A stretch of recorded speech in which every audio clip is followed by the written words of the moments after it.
Welcome back to the Jack Swarbrick Show. Notre Dame guard Hannah Huffman has played in 94 games during her first 3 seasons with the Fighting Irish and is coming off the best season of her years at Notre Dame, setting career highs in nearly every statistical category while playing in 37 games as a junior last season.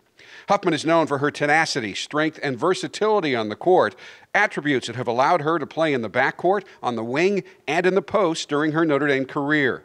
She is also tough to defend because she is a solid perimeter shooter who can also take opponents off the dribble.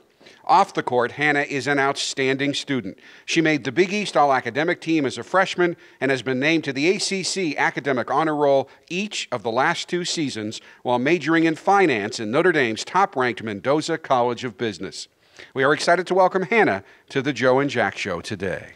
Hannah, thanks so much for joining us. You know, one of the things I learned during my 4 years out in California in school was that there's a Northern California, Southern California rivalry that's pretty intense, right? I mean, you know, I always thought if they put a proposition on the ballot to split the state, it would pass unanimously. Oh, immediately. So I just want you to weigh in on this. Northern California, the superior half of the state. Be very, very careful what you answer here. You went to modern day, Joe. I can't even express to you how much better Northern California is than Southern California. Stealing all the water, doesn't have San Francisco, the Warriors, the Giants. It's a pretty incredible place to live. Their dependence literally depends on Northern California, doesn't it? I mean, you supply their water. Yep. Hey, you know, Team on our back. It's hard. I understand because, you know, let's go back to 2010.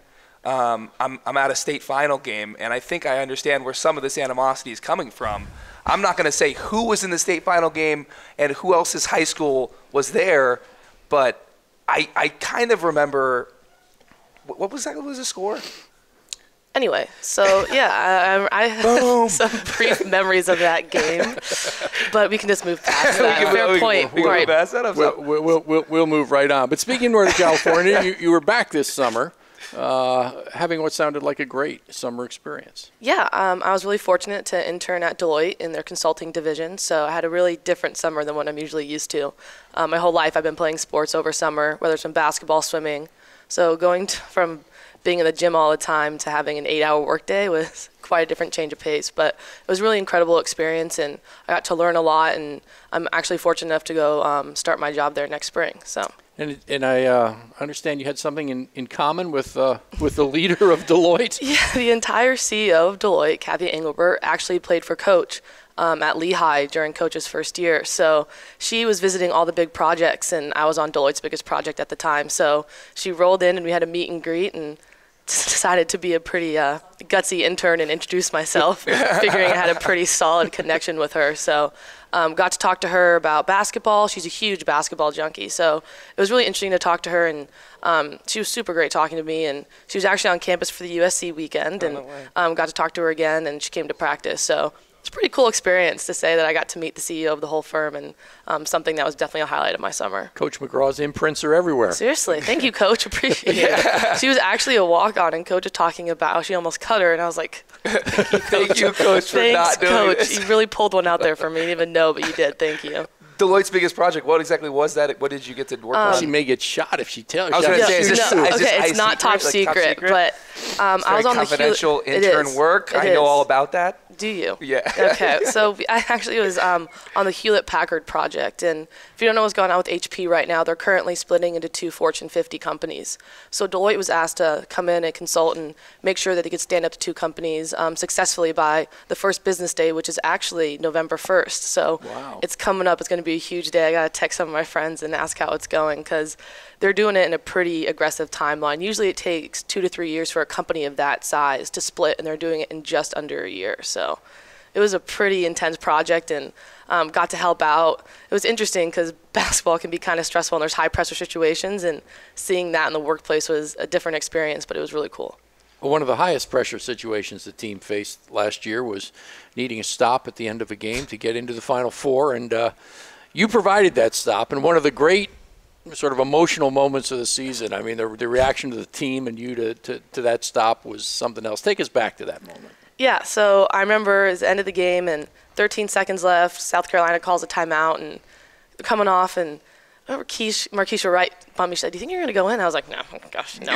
Like, sweating, like so nervous, and Coach subbed me in. So It's a little nerve-wracking, and she's like, all right, guard Tiffany Mitchell, who is a phenomenal player for them. So kind of went out there, and the goal was under no circumstance does this girl get anyone of a good look. So I was just trying to stay as close as I could the whole time. Got hit with a few screens, but my teammates did a great job of helping me out with that. Got a hand on the ball, almost went out of bounds, and she kind of heaved up a desperation three. And I remember turning around going, oh my gosh, I got a shot off. I was like, no, please. So as soon as it missed, it was a lot of excitement, and then I got probably a little too excited, did some crazy chest hitting thing. It was just, Was that planned? No, I don't remember it, and my team will never, ever let me live it down. It was a little bit aggressive, to say the least. But it's become iconic, though. It really has. You've become part of the Notre Dame lore. Yeah, almost. And, maybe I'll appreciate that. For right now, though, I get a lot of trash from my team for that because I looked a little crazy. But it was a great moment and a really exciting time. So that propelled you to the final. Another final, that you had a chance to go to over the summer was you got to go to the Warrior Cavalier finals in Northern California. What was that like? And kind of like, maybe talk a little bit about that and your own experiences in finals. Yeah, so I actually got to go because of my internship. So they decided to take the client out, and we're like, all right, we know the intern likes basketball, like she can tag along. So I'm just rolling in there. So it was unbelievable. I've been a Warriors fan my whole life, and if you know anything about the Warriors, they had a couple pretty rough years. So seeing them be so successful was awesome, and that environment was incredible. That arena by itself is amazing, and let alone in the finals. And watching LeBron James, if you're a basketball fan, is pretty special, and Stephen Curry as well. So I was actually with two of my coworkers who knew nothing about basketball. So I remember one time there was a rebound. They're like, "Is that still 2 points?" And I was like, "Yes, it is still 2 points." So I was going back and forth between trying to explain it to them and then chest bumping with the guys next to me who were fans. So it was a really awesome experience, though, and we came out with the win. So it was awesome. Yeah, it's great to see an Under Armour athlete leading his team to the NBA title, and I'm sure you and Steph sort of exchanged moves. Of course. You were giving him some pointers. Yeah, he needed some advice. So I was like, all right, Steph, you're like, when I you're can help shooting you the out. corner three, obviously. Yeah, I should do it more like this. That's kind of how it went. Coach, when Coach was on the segment before you, we asked her about leadership, and your name, of course, came up. And this team has such a great culture of the leaders on the team sort of showing the way. It's a young team, a lot of young talent. How do you approach the role of leader? I think now being a senior, you really have to be more on point with everything. I bet you can relate to that. Because I feel like when you're an underclassman, you can kind of get away with, oh, I wasn't paying attention for that drill, or, oh, I'm kind of lost right now. But as a senior, you really have to be on top of everything and lead by example. So they can see you that you're working hard, see that you're doing the right things. But also, if they come up and ask you a question, you can't be like, oh, yeah, I don't know. I have no idea. So you have to kind of always be on top of your game a little bit. And I've really enjoyed that challenge. How have you kind of, at least one of the hardest things for me, at least, was to understand, take myself back and understand the freshmen and think about how they're seeing the game, how they're seeing school, how difficult it is maybe for a sophomore to pass those intro finance classes. Yes. How have you kind of been able to lead, those girls on your team? Well, I think I teach a lot of them you can rely on us.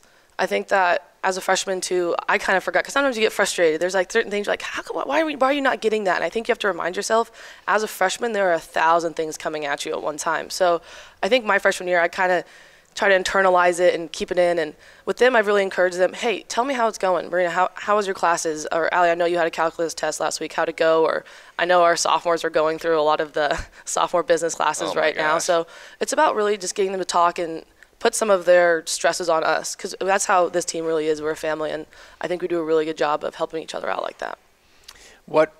How would you assess this year's team? What do you see as the strengths of it? What will our fans see when they watch the Notre Dame women this year?